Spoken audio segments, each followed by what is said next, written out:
may mga kakilala ako ng mga grupo sa Paris, sa London. Yan yung mga neighboring countries eh. Malapit lang yan, trend lang yan. Kailangan natin ipakita yung pagmamahal natin kay Pangulong Duterte. Kahit hindi dinoble yung sweldo natin, katulad ng mga sundalo, ng mga polis, na mga walang bayag, na ibinenta ang kanilang kaluluwa sa mga demonyo. Ibinenta ang buong Pilipinas na dapat tagapagtanggol. Kagabi na patunayan natin na deserve ng mga walang utang na loob sa bayan ang mga pulis sa isang presidenteng adik. Yan ang nakakagalit, mga kababayan. Kahit nahirapan ako matulog, nagmo-monitor ako, ang dami nating nakakausap, chine-check natin si Pangulong Duterte, kung okay ba siya. Kasi natatakot tayong lahat. Baka, hindi natin alam, lasunin siya, or kung ano man. Dahil, ang target talaga ay gurgurin siya. So ngayon, gusto ko lang ipaalala doon sa mga taga-Netherlands, doon sa Europe. Okay? Kailangan salubungin natin yung Pangulong Duterte, suportahan natin siya. Siyempre, yung pagkain yan, ibang pagkain dyan eh. Tsaka may edad na yung Pangulong Duterte, may mga nararamdaman. Ayan yung aking email, mga kababayan, sa lahat ng mga taga-Europa na gusto nyong makiisa, magtipon-tipon ang ating mga kababayan dyan. Ipakita nyo, OFW, dahil kayo na lang ang pinakamatapang. Actually, mas matapang kayo kumpara sa mga sundaling supot na mga buwaka ng ina na sumunod sa isang bangag. Mga kababayan, nakakagalit. Okay? Maraming pwedeng mangyari kagabi. Pero nakita nyo, di ba, ang pamilya ni Pangulong Duterte, si Kitty at young age. Alam mo, yung batang yan, nakikita ko yung mga posting. Yung bata pa yan eh. I just ignored it. Nakikita ko yan sa yung anak ni Pangulong Duterte kasi hindi naman politika yung batang yan eh. Bata pa, 'di ba? Anak na siya ni Pangulong Duterte. Pero nung nakita ko kagabi kung paano katapang ang isang anak para ipagtanggol ang kanyang ama na binaboy ng mga sundalong nakapaligid. Binaboy ni Torre, binaboy na kayo ay sunod-sunuran. That moment, dapat si Torre ang dinampot nyo at ikinulong nyong putang inang yan. At mananagot yan. Hindi makakaiwas yan sa kanyang mga kasalanan. Kanina, mga palangga, dahil hindi nga ako makatulog, actually malabo ang mata ko. Kung napapansin nyo, bihira ako mag-post ng mga mahabang, mga mahabang ganyan na mga posting. Bihira na ako napansin yan. Dahil unang-una nga, malabo ang mata ko, naduduling-duling ako. So, 2-3 beses ko i-review yung mga sasabihin ko. So, sinulat ko dito, nang galit na galit ako, na sinasabi ko na mga kababayan, nilambag ni Marcos Jr. ang pambansang soberanya. Paulit-ulit na sinabi ni Spokes Harry Roque dahil siya ay list counsel or counsel doon sa The Hague. Ibig sabihin, siya ay nakalista yung pangalan niya sa ICC bilang isang abogado na pwedeng magtanggol sa mga nasasakdal.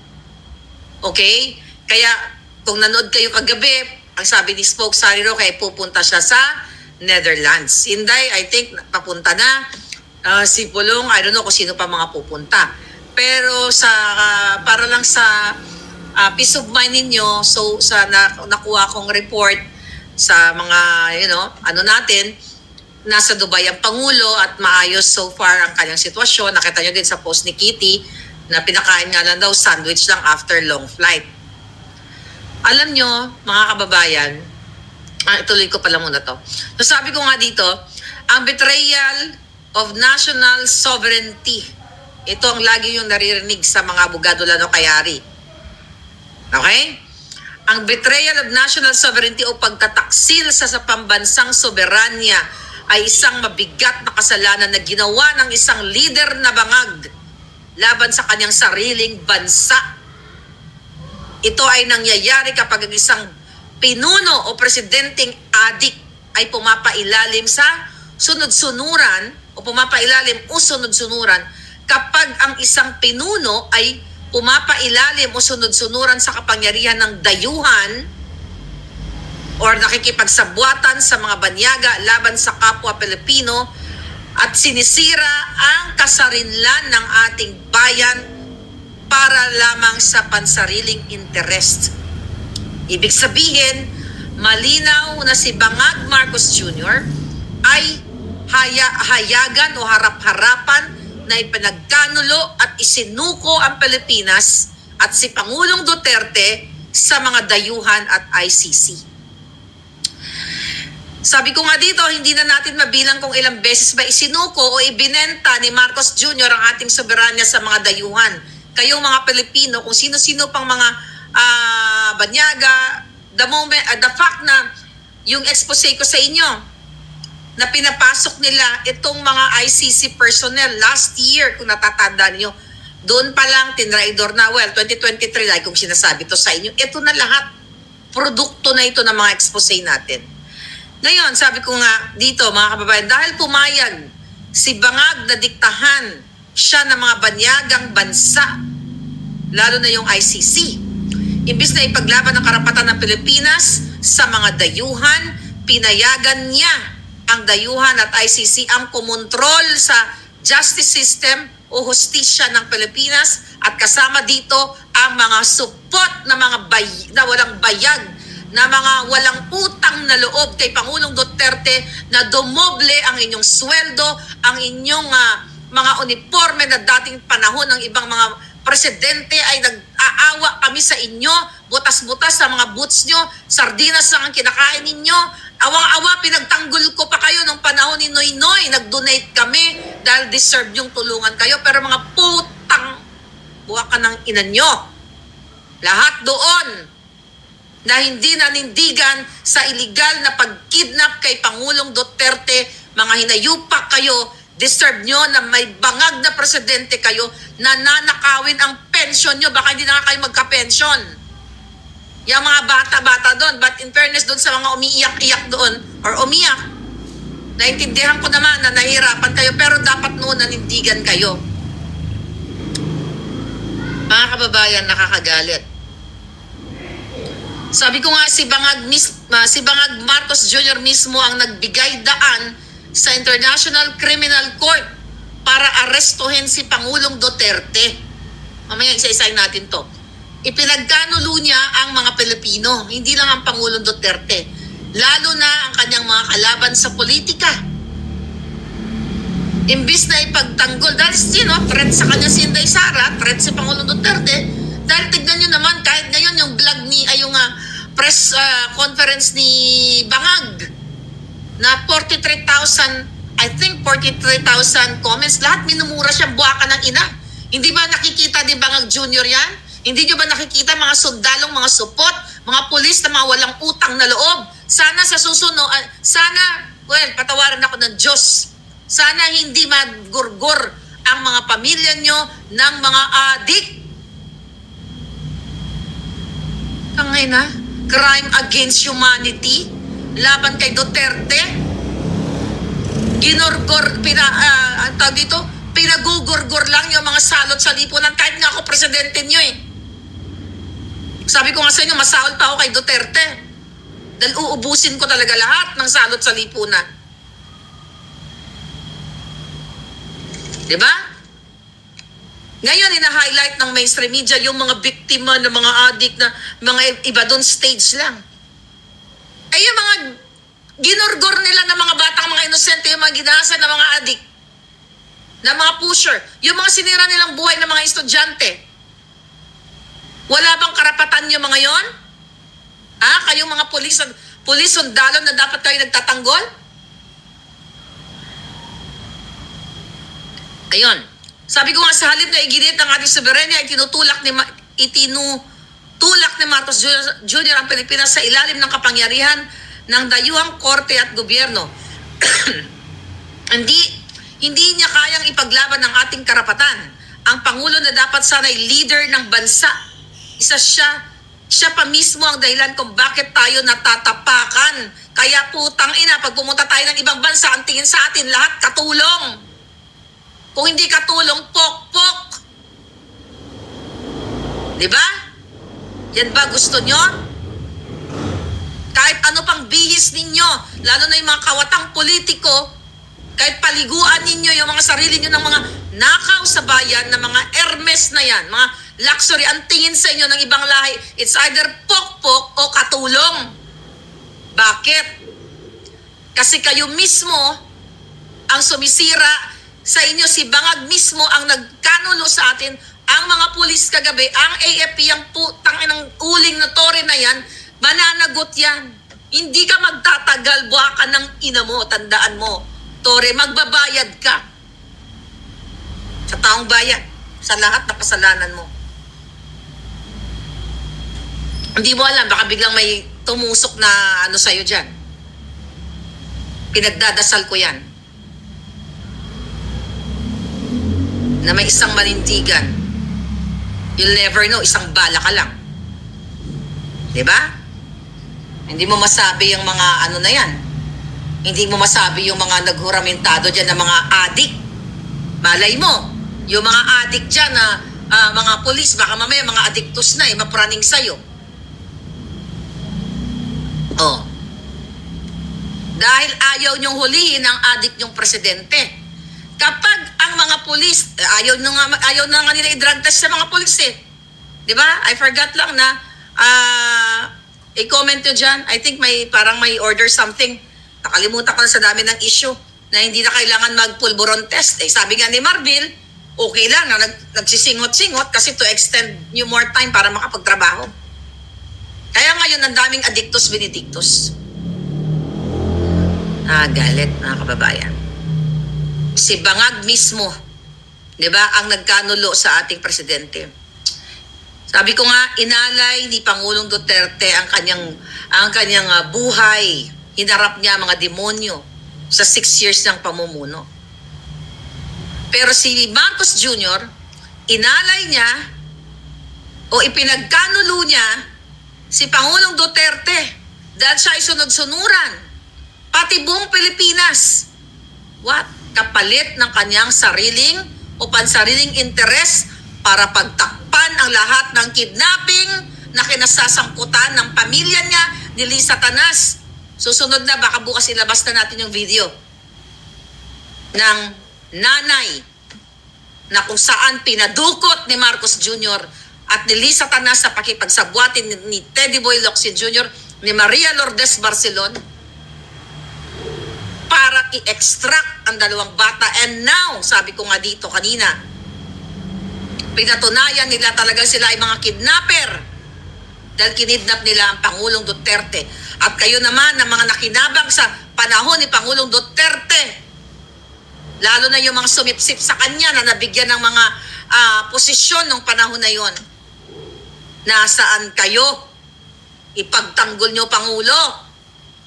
Ako nga, wala ako napala kahit piso kay Pangulong Duterte. Pero andito ako, tinataya ko yung buhay. Yung mga nakinabang kay Pangulong Duterte, nasaan? Ba't wala kayo doon sa Villamor Air Base? Yan, lalo na yung mga pulis at mga sundalo.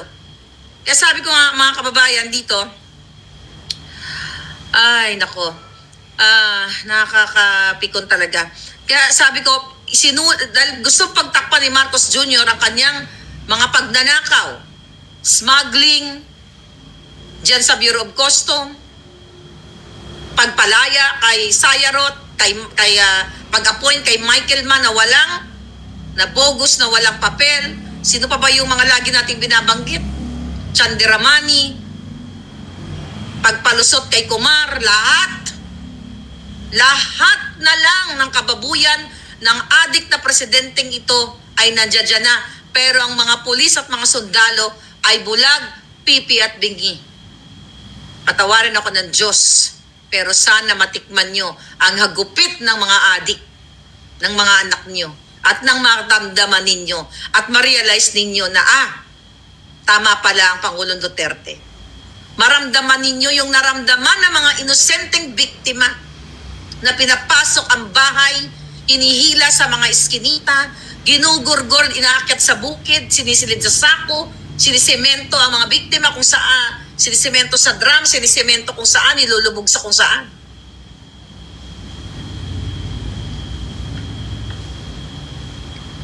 Nakakapalangga, ito mga traidor. Kaya sabi ko nga dito mga palangga, huwag nating palampasin to. Dahil ang isang traidor sa bayan na nilabag ang pambansang soberenya at pinagkanulo ang Pilipinas sa dayuhan, ang isang leader, actually hindi siya leader ang isang bangag na hindi kayang ipaglaban ng sariling bansa ay hindi dapat manatili sa kapangyarihan. You have to do something. Ang Korte Suprema, ano ang sabi? May very reliable source. May TRO. Pero walang nirelease. Pero ngayon, mga kababayan, sabi ko nga sa inyo, huwag tayong pumayag na patuloy tayong gipitin, sindakin, apihin. Ito ang oras na para manindigan para sa ating mga kalayaan. Sabi kong ganon. Dignidad, at soberanya.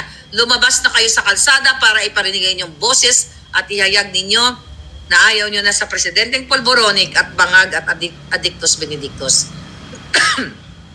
Panguli-ulitin ko na pinatunayan ng bangag na ito na sila ay mga kidnapper, mga kababayan. Ano gagawin natin ngayon? Ha? Anong gagawin natin ngayon, mga kababayan? Anong gagawin nyo? Sorry. 80 years old, magbe-birthday ang Pangulo in 2 weeks. Yeah, magbe-birthday ang Pangulo. Yang ICC na yan, mga kababayan, hindi sumunod sa tamang proseso. Paulit-ulit na sinabi ng mga magagaling na abogado, sinasabi ni Harry, dahil nga siya ay list counsel siya ng ICC. Di ba? Na ang pagpapaaresto kay Pangulong Duterte, mga kababayan, ng ICC, ay pakikipagsabwatan ni Marcos Jr. Kasi hindi siya sumunod sa proseso Di ba sabi niya, kanina, sumusunod lang daw sila, nagkipag-cooperate lang daw sa Interpol. Kasi syempre, pag may sabi ng buwaka ng inang yon, sabi ng inayupak niya, kahit sumusunod lang daw siya dahil pag may tayo din, pag may kailangan tayong itong hayop niya. Sabi niya, Interpol asked for help and we oblige because we have commitments to the Interpol which we have to fulfill. If we don't do that, they will no longer help us with other cases involving Filipino abroad. Sabi niya, bobo at sinungaling. Sabi niya, hindi na tayo babalik sa ICC at ang sabi niya, hindi siya makikipag-cooperate pero yan po ay isang malaking kasinungalingan dahil ang pag-issue ng warrant of arrest, di ba, na ginawa nila, hindi dapat kabibit-bitin na lang ng ganon, mga kababayan. Sabi nga ni Spokes Harry, dapat yan ay dumaan sa ating korte at i-double check kung yung warrant of arrest ba ay legit, di ba, authentic, at titignan ng kortes natin, Korte Suprema, or kahit anong korte dyan sa Pilipinas, at magre-release ng papeles, papunta sa kanila, okay, sige, dalhin nyo na yan, kasi ganito, kasi ganyan. Pero tinraidor, bakit kamo tinraidor? Na-print ba yung hindi ko pala na-set, teka lang, andali, mga kababayan. Ito pa mga kababayan, mga palangga, kung ang ICC, una-una, wala tayong jurisdiction, di ba? Ang ICC, nagdampot sila ng akusado, dapat pera nila ang pinanggastos lahat. Eroplano. Pero bakit? Okay? If this is tama yung information natin, kasi dalawang pangalan ang na-i-submit sa atin. So, na may-ari ng eroplano na sinakyan ni Pangulong Duterte. Tignan natin. Alright? Tignan ko lang dito. May sinend sa atin na papel na allegedly, kasi, wait, ito na yata. Alright, ito.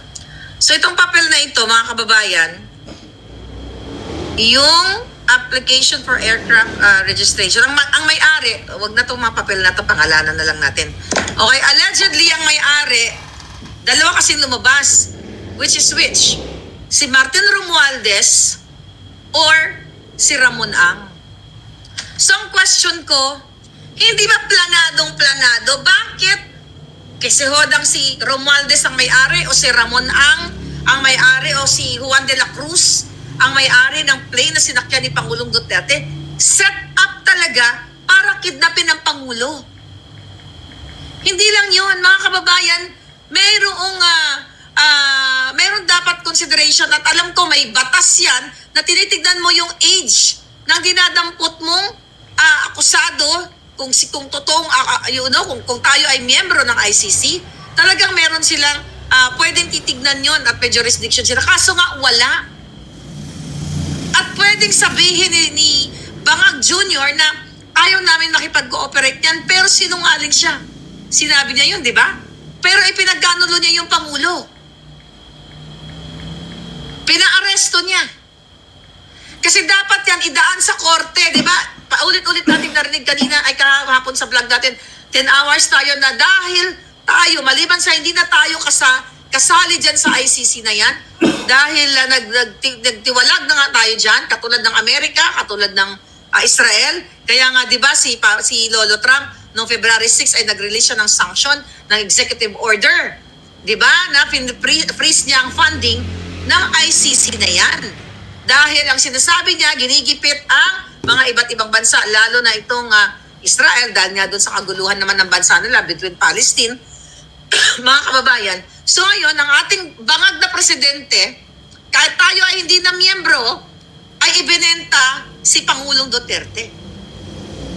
At hindi dinaan sa tamang proseso at violate nila yung legal rights ng Pangulong Duterte. Kasi kailangan patignan yung mga dokumento. At ang gobyerno ng Pilipinas, which is ang Korte Suprema o any courts na pwedeng mag-double check doon sa warrant of arrest na yun at bibigyan ng parang, I called it, let's say, clearance or extradition paper na, sige, okay, dalhin nyo na itong akusadong ito. Base sa aming pagsusuri, ay karapat-dapat na dalhin nyo na, even though na hindi tayo miyembro ng ICC, pero malinaw na itong putangin ng Marcos Jr. na sinungaling na hinayupang na addictus, authenticated addictus benedictus na ito mga palangga, ay ibinenta niya ang Pangulong Duterte. Yan ang katotohanan. Kasi mga kababayan, planado, imagine mo si Torre. Abogado ba si Torre? Pinapaliwanag, nakita niyo yung mga videos na lumabas. Ang sabi ni Pangulong Duterte, kayo, doon sa mga sundalo, wala, sumusunod man kayo, sabi ni Pangulong Duterte. Alam, di ba? Sabi niya, dito ako magpapalitis. Dahil, sabi niya nga, Pilipino kayo. Pilipino ako. Dito, kung meron ako dapat harapin ko. Hindi sa ibang bansa, hindi sa banyaga. Tanginan niyo, lakas yung magloob na lalaban kayo sa bang sa China. Dahil inaapit tayo ng China.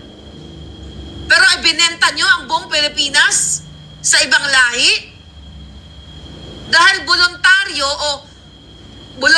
o nakipagsabwatan kayong lahat dahil hindi nyo kayang tanggapin na ang Pangulong Duterte ay minamahal pa rin ang taong bayan at mas maraming nagmamahal at maraming sumusuporta sa kanya. Kasi kung tignan mo yung vlog ni Bangag Jr., lahat yan sa gobyerno, minumura na kayo, hindi nyo pa nakikita. Kung matino si Bangag, mga kababayan, kung hindi sila vindictive dahil ginantihan ng Pangulong Duterte, bakit gagantihan? Dahil tinawag siyang Bangag. Totoo namang Bangag. Kaya nga ako ginagantihan din ako, di ba? Kinakasuhan din ako, nag-fabricate ng crime dyan sa akin. That moment, kung totoo sinasabi ng Jutang Gini na yan, hindi kami makipag-cooperate dyan. Di ba? Kasi hindi na kami kasapi dyan. Noong panahon ni Pangulong Duterte, yung mga OFW nakagurgur doon sa iba't ibang bansa. Well, yung iba, self-defense talaga. Di ba? Na gustong bitayin doon sa Kuwait ba yun? o sa Middle East. Pinipilit ng Pangulong Duterte na mailigtas kahit yun ay nakagurgur. Pero si Bangag Jr., former president, na lagi niya sinasabi, matali kong kaibigan niya, nung ginagamit niyo pa, tagpapasip-sip-sip kay Pangulong Duterte, pinost ko yan kanina. Ibinenta ninyo? Tapos during that, parang, yung pag-aresto nila kay Pangulong Duterte, nagtulog-tulugan ka Bangag? Nag-adik-adik ang hinayupa ka? Pwede yun ba? Ang mga kababayan, hindi totoo na kailangan siyang, sinasabi niya na kailangan lang niyang magkipag-cooperate, magkailangan niya lang sundin yung Interpol notice na yan kasi pag tayo naman ang kailangan ng mga fugitive na ito na nga basahin ko nga uli yun. Ano sabi ng gago niya? Nagko-connect dito. Ang sabi niya, intindihin natin. Sabi niya, if we don't do that, they will no longer help us with other cases involving Filipino fugitives abroad. So, di ba? So, ibig niya sabihin, yung mga Pilipinong nakagawa ng kasalanan na gustong ibalik dito sa Pilipinas, kung hindi daw siya pumayag dito sa hindi siya pumayag dito sa sa pakiusap ng Interpol, hindi na tayo mapagbibigyan ng Interpol kapag sakaling may mga fugitives katulad ni kung Arnie Teves, di ba? Na hindi nila kayang ibalik sa Pilipinas dahil ayaw makipagsundo ng Timor-Leste sa kanila. O di ba? Imagine mo, like Arnie Teves at yung iba pa, gagamitin niya yung Interpol para ibalik itong mga akusado o nakagawa ng kasalanan. Kasi hudang tinaniman nila ng, si Teves, pinabricate din nila yan. Una sa biktima yan, iuwi nila sa Pilipinas. Pero kung titignan mo yung narrative niya, bakit si Pangulong Duterte Pilipino? Bakit pinadala mong putang ina kang Marcos ka? Ayop ka? Bakit pinadala mo siya? Sige nga. Bakit mo siya pinaaresto? Bakit mo siya tinraidor? Bakit mo tinraidor ang Pilipino? Grateful po ako na hindi ako. Mga kababayan, nakakagalit talaga. Kasi sinadya nila si Torre ay hindi abogado. Walang ang abogado doon Pinapaliwanag, walang abogado na, mga pulis lang nun, mga pulis na pulpul na mga traidor. Walang nagpapaliwanag, kundi ang mga pinagpapaliwanag si Pangulong Duterte, yung kanyang mga abogado kasama, na hindi yun dapat ginagawa yan. Kasi, mayroon tayong due process, mayroon tayong rule of law. Ayun, due process, na-deprive ang Pangulong Duterte sa due process.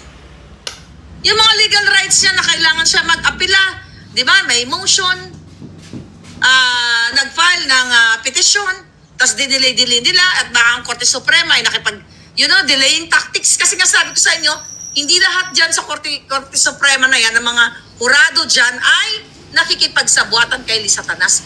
Kaya wala na talaga kayong aasahan sa Pilipinas kung hindi kayo maninindigan, mga palangga. May proseso, nag-apply, inaantay natin yung TRO, wala, yung mga abogado ni Pangulong Duterte, nag-intay, namuti ang mata, pero kasi lahat sila magkakasabuat. Ang daming pwedeng gawin ng Pangulong Duterte, ng mga abogado ni Pangulong Duterte. Di ba may petition for certiorari ba at habeas, kung ano-ano pang mga petisyon. Pero inabuso ng ng jutang ginimis na Marcos Jr. na to, hindi naman yan si Torre, ganyang katapang yung hinayupak na yan, yung buha ka ng inang yan. Alam mo si Lisa, may short ko lang ng konti, mga kababayan. Alam mo si Lisa Tanas, talagang inahire yan mga manggugurgur or mga sindikato or talagang masasamang damo. Bakit? Lahat ng mga tinanong niya nung nandoon ako sa Pilipinas, tinatanong niya, kunyari si SPO 2345, si General 12345, tatanungin niya, do you think she or he can deliver? Nasa vlog ko yan. Ibig sabihin, the reason why si Lisa Tanas at si Marcos, ang mga inuupo niya, mga sindikato or manggugurgur ng tao o kayang bastusin ng batas. The reason why hindi nila ako kasapi. Dahil Abril pa lang, nung nakita ko yung mga kantarantaduhan nila, right there and then, pinakita ko na sa inyo, minessage ko siya. Sabi ko, Lam, alpot, patutot, bigaon. Di ba? Sabi ko sa kanya, napapaligiran ka ng bad eggs, yun pa sabi ko. Nahingi siya ng pasensya, bigla akong, kasi tungkol yun sa ticket, na dinorobo yung ticket ko ng mga putang ng mga taga, yun ngayon yan sila, bukang kang kung sino pa man, o si Taning o sino pa man. Sinabi ko sa kanya, kasi sabi niya, I have 2 tickets, tapos 2 tickets dun sa ano na yun, sa meeting de Avancire, tapos isa na lang. So, sinabi ko sa kanya, tapos nakita ko yung mga tao, gano'n. So, sinumbong ko sa kanya. Pero sabi ko, hindi pa tayo nananalo, pero yung mga nasa paligid mo, mga masasamang damo na, sinabi ko sa kanya. Kasi all I thought, mabuti siyang tao para siya sa Pilipino. Kaya sinasabi ko yung nakikita ko. Sinumbong ko rin sa kanya na yung mga elderly doon, na mga Marcos loyalist na pinababayaan, wala pa na siyang pakialam. Ako pala yung concern doon. But anyway, kaya wala ako doon kasi hindi ako masamang tao, hindi ako bumugurgur ng tao. Ang kinukuha ni Marcos Jr. ang kayang gumurgor, ang kayang mga abuso ng kapangyarihan ng batas. Yan ang gusto niya. The reason why kaming mga sumuporta sa kanya, ako, April, alam nyo yan, Agosto pa lang ng 2022. Ay lumisan na ako binoljack ko na sila, kaya nga pinanganak, binuking ko yung babae nga sa Malacanang, di ba? Granting na wala pa hanggang ngayon, di pa nilalabas yung TRO, di ba? I don't know kung pakicheck niya kung may update sa TRO. Di ba? Pwede pa rin humiling ang Pangulong Duterte ng reconsideration sa Korte Suprema. Maraming paraan para mapigilan, or kahit na hindi pigilan ni Bangag, kahit kasi hindi naman niya talaga pipigilan yung pagpa-aresto kay Pangulong Duterte kasi 2023 pa lang, pinlano na nila yan. Lahat ng in-expose ko sa inyo nangyari, makipagsabatan kay ganito, kay ganyan, kay Trillanes, in-expose ko yung passport ng mga interpreter ng ICC, Filipino-American, ang dalawang Breton, di ba? Ipaulit-ulit ko. Ito na yon. So, yung kasinungalingan ni Bangag Jr., dapat talaga yung hayop na yan ang makukulong pagdating ng panahon, mga kababayan. Kasi talaga ang dami nilang violate na batas. Although, ako very positive ako na dahil nga si Spokes Harry ay isa sa mga abogado na pwedeng magdepensa doon sa ICC, very positive ako na talagang mapapawalang, mananalo tayo dito. The problem lang, dahil 80 na nga yung Pangulong Duterte, mga kababayan, yung tinignan natin yung health niya. Di ba nakita nyo kahapon? Yung mga medical gadgets or equipments like yung oxygen, napahirapan pa, ayaw pa nila ipapasok. Nasaan ang pagiging Pilipino ninyong mga inayupa kayo? Nasaan? Nakita niyo mga kababayan kung gaano sila kawalang hiya, kung gaano sila walang puso. Nasanabi ko nga, they talk about human rights na binayolate ng Pangulong Duterte. Yung human rights ni Pangulong Duterte, yung human and legal rights niya, na dapat dumaan muna sa local court sa atin or sa Supreme Court bago siya i-endorso sa mga traidor. Pero ito ay plano at pakikipagsabuatan ni Lisa Tanas, ni Bangag, ni Tambaluslos at lahat ng mga kaalyado niya na mga inayupak na yan. Kaya pagdating ng araw, magbabayad yung mga yan. At mayroon din tayong tinitignan na mga consideration kapag ang akusado ay matatanda na or mayroong karamdaman kung may mga health issues. Diba? Pero sa Pangulong Duterte, kahit nasabihin pa natin, i-granting, i-assume na natin na siya ay guilty. Diba? May karapatan pa rin, di ba? Kahit yung mga nasa kulungan. Kaya marami mga advocates na ang mga nakakulong ay mayroon silang legal and human rights para sa due process at para kapag mayroon silang medical problem, pwede silang medical house arrest or hospital arrest. Pero sa Pangulong Duterte, dineprive nila lahat yun. Mga tanginan nyo. Buha ka ng ina ninyo. Hindi nyo naman lang tinignan. 80 years old na yung Pangulo, pinaikot-ikutan yung mga walang utang na loob kayong mga polis, na mga sundalo. Hindi nyo tinignan yung consideration. May karapatan, di ba? May mga pananawagan yung mga, mga Commission on Human Rights, mga chuchu, rights of elderly, rights of the sick detainees, mga sick na mga nakakulong and everything. Karapatan nila na, matignan ng doktor. Si Pangulong Duterte, binigyan nyo ba? Binigyan nyo ba sa kanyang karapatan niya? Number one, age. 80 years old. Number two, nakita nyo, frail, wab, yung hindi stable. Kaya nga nagtutungkod na yung Pangulo. Nakita nyo sa Hong Kong, nga ako doon Kinabahan nga ako doon kasi napaganon siya. Kaya nga sabi ko na sa mind ko noon, ako sabi ko sana, yung mga PSG, yung mga yung mga nasa likod niya, dapat ma-uptake ka mo. Mabilis sa'yo. Nasa mind ko lang. Pero titignan mo yun, nag-arte ba si Pangulong Duterte na maghina-hina siya? Human rights dyan rin yun, na bilang isang senior citizen or elderly nga, o may edad na, dapat nirespeto yung kanyang pagiging, yung kanyang karapatang pantao. Sabi ko nga mga kababayan, kasi hodang nakakulong ka ay may karapatan. Ano pang mga inaarte-arte ng mga politiko dyan na pumupunta sa mga presuhan? Tapos pinapalaya na nga yung mga matatanda, di ba? Dahil may edad na. Para binibigyan sila dahil sila ay naging mabuti naman sa loob ng kulungan, pinapalaya sila mga ganyan-ganyan. Kahit sila ay gumurgor ng 10, may ginurgor 50, 100 o mas, what I mean? Mas gurgur, binibigyan sila ng kanilang karapatan. Ang Pangulong Duterte exempted. Hindi kasali. So wala siyang legal rights, wala siyang human rights. Wala siyang kalayaan magdala ng kanyang, wala dumadala siyang nurse. Pupunta sa ibang bansa, unang-una, iba ang klima doon. By the way, malamig pala doon. Sana may jacket ang Pangulo. Ako nga ang bata, nagkasakit ako sa Europa Hanggang ngayon ka, may kunting virus pa ako Asan yung humanitarian humanitarian reason, humanitarian what you call that? Grounds, di ba? Kasi titignan mo kaya ba ni Pangulong Duterte magbiyahe? Long flight yan. Kaya nga hindi umaalis ng bansa yan ng malayo Hanggang Hong Kong, hanggang Asia lang yan Hindi nga pumunta ng Amerika yan. Di ba kung yan si Duterte ay gusto lang mag-jamming-jamming, gusto lang talagang saltamantahin ng pera ng bayan, nung panahon niya, pumunta ba siya ng Amerika? Nag-travel ba siya sa mga mayayamang bansa na magdurog lang dito?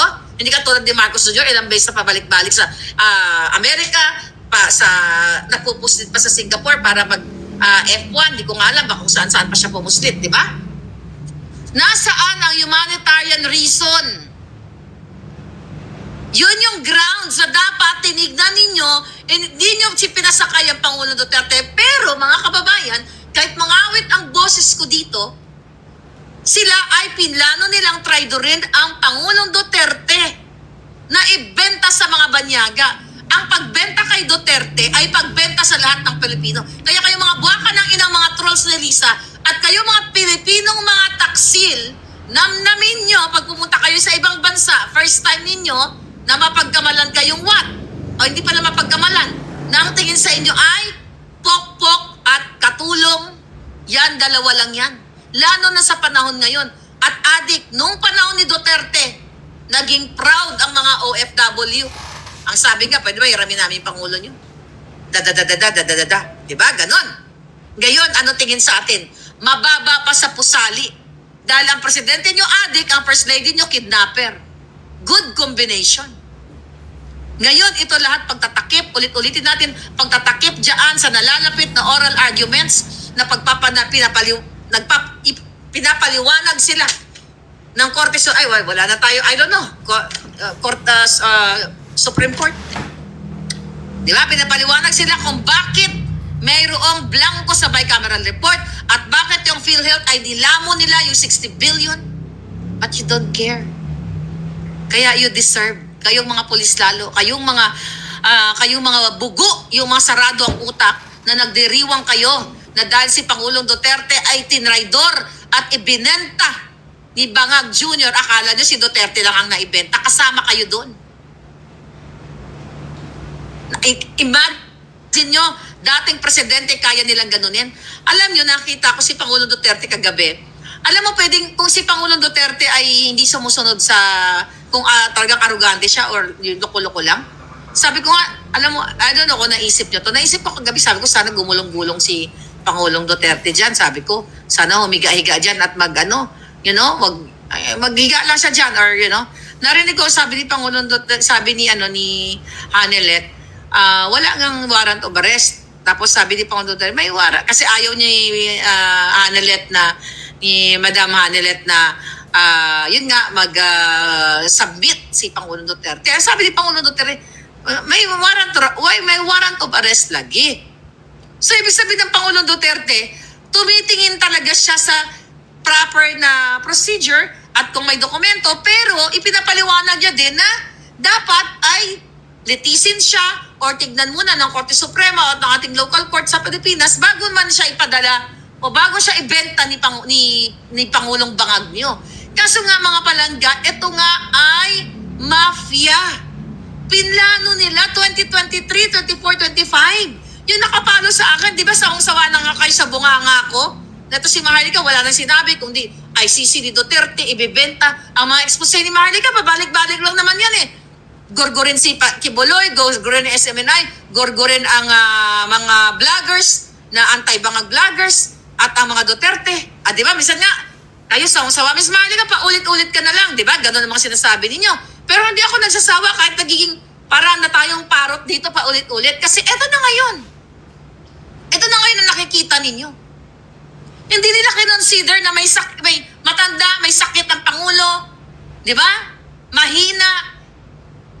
Wala talagang hayop talaga sa pinakahayop yung mga tao doon na nakapaligid sa kanya, yung mga pulis kayo, hindi kayo nanindigan, matapos kayo bigyan ng kalinga ng presidente.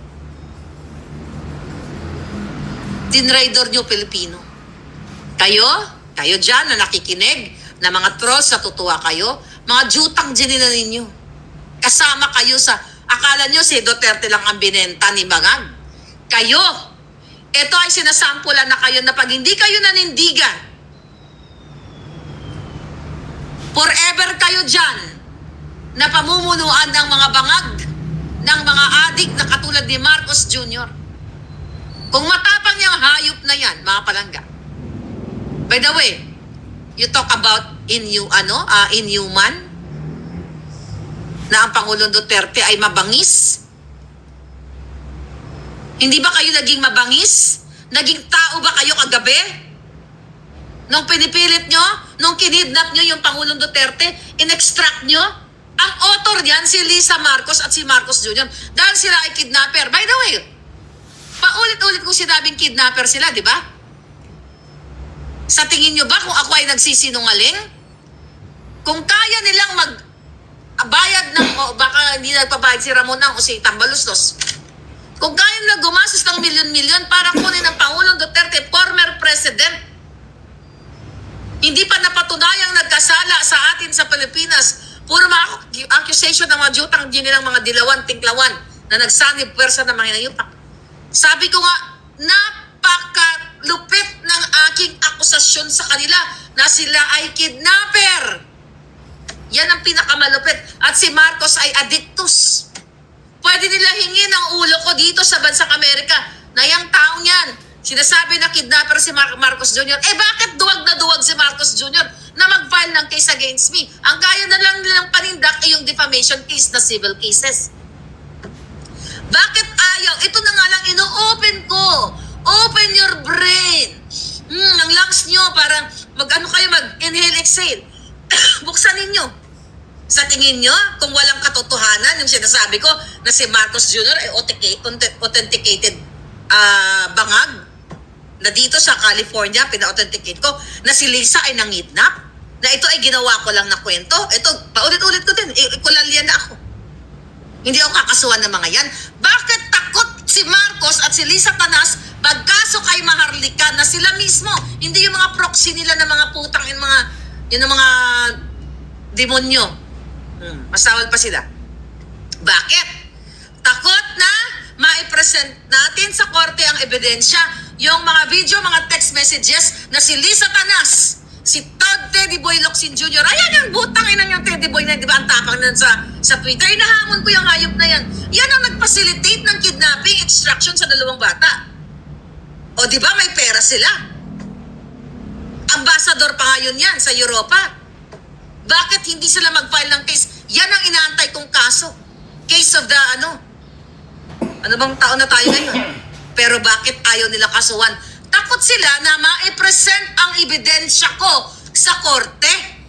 Yan ang katotohanan. Kaya ngayon, kung kaya nila ang Pangulong Duterte na ganon-ganon, bakit hindi nila kayang kasuhan si Maharlika patungkol dyan sa issue na yan? Bakit? Ang pinaka-last resort nila is napadukot ako o yung assassin na pinadala nila dito na paikot-ikot dyan. Diba? Akala nila nasa California ako. Minsan nasa ibang planeta ako. Diba? May tubig. Ngayon, mga kababayan, may due process pa ba sa Pilipinas? May tamang proseso pa ba silang sinusunod? Nagkaroon ba man lang ng doktor sana ang gobyerno para i-assess ang ating Pangulong Duterte kung okay ba yung VP tuloy. Kung okay ba yung blood pressure niya, although yung sugar niya, di ba, mataas. May dala-dala lang siyang nurse and doctor. Pero bilang isang estado, bilang isang bansa, dapat ang gobyerno ang magpo-provide sa Pangulong Duterte, i-check muna natin ang blood pressure. Lahat ng vital signs, tignan muna natin yung kanyang balance, kung kaya pa ba niya maglakad. Nakita nyo, ang Pangulong Duterte may inaalala, kahit naman hindi siya paakyat sa aeroplano, lagi may nag-assist sa kanya. Doon pa lang inhuman, mas cruel kayo, mas walang hiya kayo sa pagbibintang nyo kay Pangulong Duterte, mga ginayupa kayo. Ang dami nyong nilabag na batas. Mga walang hiya kayo. Ngayon, ano ang remedy natin? Sa mga nagtatanong, meron namang remedy. Okay? Yun na nga, at ididepensa ni Spokesari at sino pa mga abogado nila doon pagdating sa The Hague, pag nakarating na sila doon. I don't know, yung iba pa mga legal process, pero huwag kayo panghihinaan. Kaya pakiusap ko sa lahat ng mga OFW, sa lahat po ng mga nakatira sa Europa, nandyan si pinlash natin ang ating email, maharlikanetwork@protonmail. Mag-email kayo, magsama-sama tayo. Salubungin niyo yung Pangulong Duterte. Baka kailangan niya kayo kasi wala naman siyang pamilya doon eh. Baka mamaya kailangan, hindi ko alam kung anong favorite ni Pangulong Duterte na ulam. Baka kailangan pala niya ng adobo. Baka pwede kayo mag-volunteer doon. Oh, di ba? Kasi ang alam ko, hindi masarap ang pagkain dyan sa sa Dutch food. Okay? So mga kababayan, yan yung nakikita natin. Kaya wag niyong susukuan yung Pangulo na nagbigay sa inyo ng peace of mind. Yung nagbigay sa OFW ng pag-asa. Nagbigay sa inyo ng liwanag, not only OFW, lahat ng Pilipino in and out sa country. Na binigyan kayo ng peace of mind pag-enter nyo pa lang sa airport. Niwala nga tayong ang dami talagang nilabag nilang batas, mga palangga. Yung Rome Statute na pinapaliwanag nila Attorney Vic at ni Attorney Harry Roque. Si Harry kasi talagang ICC lawyer talaga siya. So ano ang remedy nito? Well, according to Harry, pwede rin tayo mag-file sa UN, pero long shot yun eh. Pwede rin mag-appeal for medical reason. Diba? Kitang-kita naman eh. Pero I don't know kung hanggang saan ang laban natin. Pero sabi ko nga mga palangga, huwag kayong sumuko sa laban. Matanda na yung Pangulo eh. May sakit, mahina. Diba? Ang daming nakikita nyo naman yan eh. Ang daming pwedeng gamitin para ma-release siya. Human rights, due process, ano pa mga legal grounds na pwede nating ibato. Oh, bahala na si Harry dyan. For humanitarian reason nga na tinatawag. Kailan kayo kikilos? Yung presidente yung bangag na. Kayong mga PNP at AFP na napatunayan nyo kagabi na kayo ay mga bangag. Susumpa-sumpa pa kayo mga jutang ginina ninyo na poprotektahan nyo ang konstitusyon, batas ng Pilipinas, pahawak-hawak kayo sa flag, ipalunok sa inyo yung mga flag na yan eh. Visit kayo. Pero sumusunod kayo sa utos na illegal ni Torre, sa utos ni Lisa, sa utos ni Bangag, na lapastanganin ang batas ng Pilipinas at ibenta ang dating Pangulo na nagbigay sa inyo ng pag-asa. Well, yung mga addictus, yung mga pulboronic, Talagang wala kayong pag-asa, sabi nga ni Pangulong Duterte, sa mga adik, sa mga pulboronic, lahat. Huling Pasko nyo na to, di ba? Siyempre kung ikaw ay nag-i-engage sa ganang klaseng pamumuhay, talagang mabubwisit ka kay Duterte. But hindi lahat, dahil sa kagabi sa interview natin, maraming nagsiiyakan na nabago ang kanilang buhay ng kanilang mga kapatid, ng kanilang pamilya, dahil sa pinarehab ng gobyerno, ang mga nag-addictos, tapos nagbagong buhay. Maraming nagpo-post na ngayon. Mag-post kayo sa mga experience nyo about kay Pangulong Duterte. Talagang dapat natin malagpasan yung mga propaganda ng media. Dahil ngayon, post sila ng mga picture ng mga addict na pinatay. Yung mga pinatay na inosente. Kayo yun, i-post nyo din. Para to counter them. Ano ang malagang buhay? Yung bata, buhay ng 6 years old? O buhay ng addict na sinira, yung buhay ng 6 years old? Anong importante? Ang buhay ng pusher, ng mga binitbit nila dyan sa Wadcom, na yung babae, taga-Caloocan ba yun, na inamin na sila ang nagpupush, pero pinatratahan ng gobyerno. Pero yung mga biktima nila, ng mga estudyante na binentahan nila ng droga, na nagkasira-sira ang ulo, di ba? Dahil sa pulburon, walang pagpapahalaga ang gobyernong ito sa inyong mga inosente, sa inyong mga tao na gusto lamang mamuhay ng tama dyan sa Pilipinas. Ano dapat ang gagawin ng mga supot na ito? Kung sila ay hindi supot, dapat hindi nila sinunod ang inutos ni Tory, inutos ni Bangag, dahil ito ay illegal. Kapag inutusan ka ng presidente mo ng illegal at nakita mo na ang presidente mo during the araw ng kagitingan ay merong pulburon dito ay pinagbabawal na dapat doon pa lang manindigan ka. Hindi ka dapat sumusunod kay Bangag na sangkot sa smuggling. Pinapalaya ang mga smuggler, nag-a-appoint na mga smuggler. Kidnapping, kaya pa ulit-ulit na lang ako. Yung loto, nandyan, ninanakaw ng mga buwakan ng ina. Yung 433, ang dami. Diba, babalik na naman ako, para naman akong parot, ikulalya, 1,500 flood control, budget, lahat. Ano pa ang gusto ninyo? Ayuda na pinamimigay, ginagamit ng mga hayop para mag-vote buying, now the online voting, na gustong dayain ang mga OFW, at wala nang magiging check and balance dahil na wala nang mga watchers, sila na ang magmamanipula ng mga, ng mga makina, hindi na makikita ng OFW na ipasok mismo sa makina yung kanilang mga balota. Ano pa ang kailangan kong dakdakin dito? Pati si Rimulya, yung 2 Rimulya, nakipagsabwa, lahat sila. Name it, lahat yan sa mga ahensya ni Bangag. Lahat ng naniniwala kay Bangag sa ahensya niya na nakikinabang ngayon, lahat kayo, no exemption. Why? Alam niyong addict si Marcos Jr. Dito nga may nagurgur. Wala, by the way, yung update dito sa Natchogi na kasama na sa Entourage, nag-check ako kanina, pending pa rin. Wala pang bagong report kung ano yung, hindi pa na-confirm ang, yung kanyang compulboronic ba? Kung anong substance ang, ang pumasok sa katawan niya. Well, sa ngayon, hindi natin ma-impeach si Bangag. Pero kung kikilos kayo, manindigan kayo, yung mga pulis, yung mga sundalo na naniniwala kay Pangulong Duterte, hindi man labag sa batas yun ang mag-speak up at manindigan. Sumusunod kayo sa Bangag. Diba? Dapat umaksyon ang mga matitino sa AFP, ang mga retired, paulit-ulit ko sinasabi, ang mga pulis na matitino, dahil ibinenta na ni Marcos Jr. kayong lahat. Imagine yung putang ina. Pumayag kayo, ibang lahi, tapos sasabihin nyo, taas noo kahit kanino, ako ay Pilipino, ang mamatay ng dahil sa'yo. Julul, ang mamatay ng dahil sa mga banyaga. Mga traitor kayo. Taksil talaga kayo. The F na pa ba laban-laban sa China? Protektahan natin ang ating soberanya laban sa China, ganito, ganon. Tapos ibinenta nyo yung sarili nyong dugo sa sarili nyong lahi.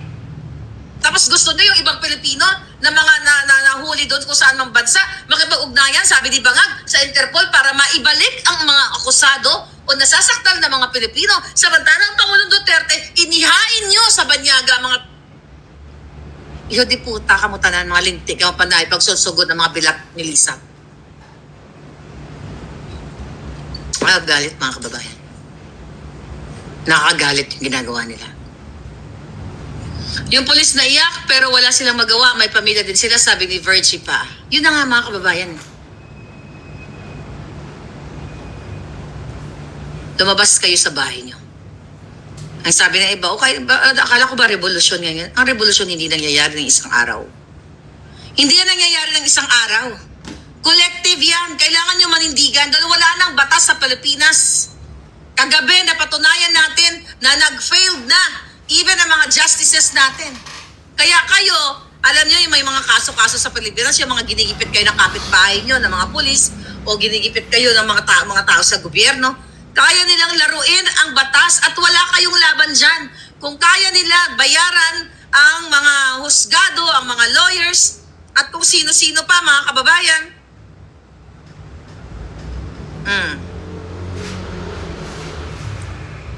Teka, tignan muna natin, may bagong report.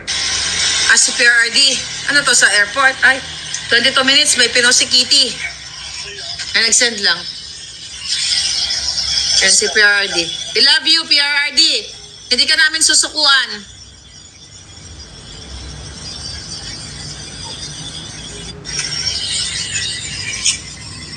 Ano kinakain ni Pangulong Duterte?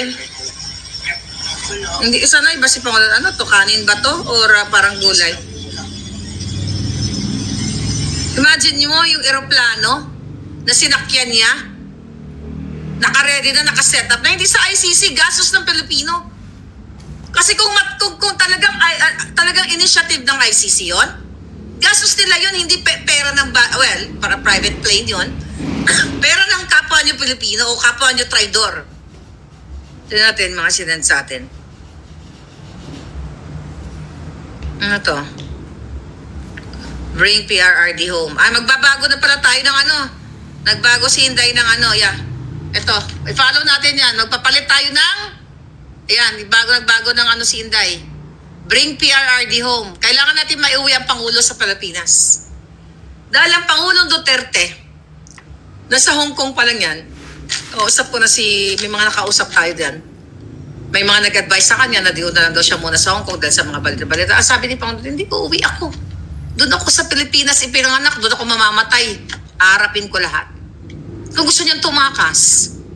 Pero pinili niyang umuwi sa bayan niya na hindi niya inalintana yung gagawin sa kanya ng mga bangag. Wala pa nga Bien Hugo. Ngayon, mga kababayan. My God. Ang dami, grabe, 55. Oh, ano sabi to? May nag-send. Sabi daw ng kanilang lukring na tagapagsalita ng bangag. Former President Rodrigo Roa Duterte will have to face a local court before being brought to the international court. Palace Press Officer Undersecretary said on Wednesday. Kita mo, hindi nagkakasundo although tama itong kanilang press secretary, baka maboljak na yan. Abogada to abogagang tanga. Pero may alam din ng konti. Alam pala niya na kailangan humarap ang Pangulong Duterte sa local court natin bago dalhin sa ICC. Di ba? Pero hindi nila sinunod, mga kababayan. At ngayon, by the way, nakikita ko tina-target lahat ang ating mga Facebook. Dubai, ano to? Siya nagsabi, Dubai, okay, standby lang po sila ramp. Okay. Yung tungkol kay Pangulo. Pero okay naman daw si Pangulong Duterte ngayon. So far, he's okay. Mga traidor talaga itong mga hinayupak na to. Okay. Daming issue. Kay Romualdez, I'm not sure kasi dalawang information na nakuha ko. Kaya nga sabi ko, si Hodang, yung aeroplano, kay Romualdez, o kay Ramon Ang, mga kababayan. Sabi ni Marivic, fried rice po, Dubai, 7 times na cancel ang flight nila Tatay Diggs. You'll never know, baka hindi sila binigyan ng clearance ng Dubai. Kasi alam ko, friend ni Pangulong Duterte, hindi natin alam, baka may mga changes. Nasa Dubai sila, di ba? Pwede yun. Mag-agree kayo? We can only hope and pray. Kasi hindi naman makakaalis yan, binibigyan ng mga clearance yan, di ba? Yung mga may alam sa aviation, Ekla Butch dito. 7 times na na-cancel, baka may nagpapa-cancel. Baka ang hari ng Dubai, ang hari ng Emirates, hindi natin alam. Baka si Inday, diretso na ng Dubai, at ilipat na si PRRD sa private plane na sakay sa kanya at balik sa Pilipinas. Di ba? Maraming pwedeng mga twist na mangyayari kasi kung actually nabasa ko rin sa group, if that's true, na 7 times, kaduda-duda yan. But maybe, para sa pabor natin yan. Baka nga. Kasi jurisdiction na yan ng UAE eh. May karapatan sila. Hindi, huwag nyo nang ilipad yan. Oh. Amin na yan. Pa-transfer nyo yan dito. At yung eroplano yung ano yan, ilubog na yan sa sa tubig. Mga ganon. Pwede ganon eh. Kasi 7 times ka mo na based on that report. So we just pray and hope. Di ba? Na mangyari yun. Kasi magtataka ka 7 times. I never heard about that kind of incident na 7 times. Ano ba ang weather ngayon sa Dubai? Unless na, Dubai is not a member of ICC. Yes. Meron nga dyan na, maraming God is above all. Exactly palangga. Sana sa to, pupunta na si Inday, di ba? Naibalita na rin. Kaya kayo dyan po, but I hope hanggang Dubai na lang si Pangulong Duterte. Magiging goodbye Dubai, then back to the Philippines. Ako, nagagalit ako mga kababayan. Yung ginawa kay Pangulong Duterte. Pero sabi ko nga pa ulit-ulit ko, minsan kailangan mangyari sa buhay natin. Yung mga mapapait. Yung mga pangit. Para makita natin yung liwanag sa huli. Di ba? So, kailangan magsakripisyo ang Pangulo, pero nakakaawa yung Pangulo. Kasi nga, mag-80 years old na, magbe-birthday niya yung Pangulo. Ipakita ako na lang panawagan. Ako sa totoo lang, mga kabayan, well, wala man tayo natanggap na literal na pera galing kay Pangulong Duterte. Pero again, yung peace of mind, yung maayos na pamayanan, di ba? Nakakalakad kayo sa gabi, yun lang yun eh. Sabi ni Kampong Chika na masakit ay Pilipino din ang umapi sa pinakamamahal nating Pangulo. No plea of hope or tears will change this demonic government by Addictus Benedictus. Tama palangga. Sabi ni Jonalyn Aragon, ma'am, mag-open talk tayo, pagkatin mo ko. Sabi ni, gusto ko talaga magsalita kahapon. Pagka po, balisa, hindi po ako makapagtrabaho ng maayos, sabi ni Kampong Chicken, sana i-cancel yung UAE dahil okay. O sige, mag-invite ako. Actually, magpapahinga na sana ako at pagbibigyan ko kayo para mabilis lang tayo mga palangga. Wala pa akong tulog hanggang ngayon. 11 hours tayo kagabi. 3 hours lang yung tulog ko. Pagod pa ako dahil naghanap buhay tayo. So, ayan. Sige, magpapakyat ako pero pasensya, hindi ko kayo lahat ma-accommodate. Andyan po yung link. Dahil request ni Jonalyn. Ngayon, mga palangga, mag-a-agree ba kayo na pwede mangyari na pagdating sa Dubai, i-detour? Ako naiisip ko yan nung nabasa ko sa messages Baka pwede talaga mangyari. Kasi nga hindi sila ICC member. So talagang ipakita natin yung support. O ayun na. Jonalyn, wala ka. Ang tagal mo. Dapat ikaw mauna. Pareho tayo. Overnight ako sa work. Sabi ni Bin, hindi ako nakatulog palangga. Nakaka lang ako. Nag-ano talaga ako. Jonalyn, nasa ka na? May nauna na sa'yo. Si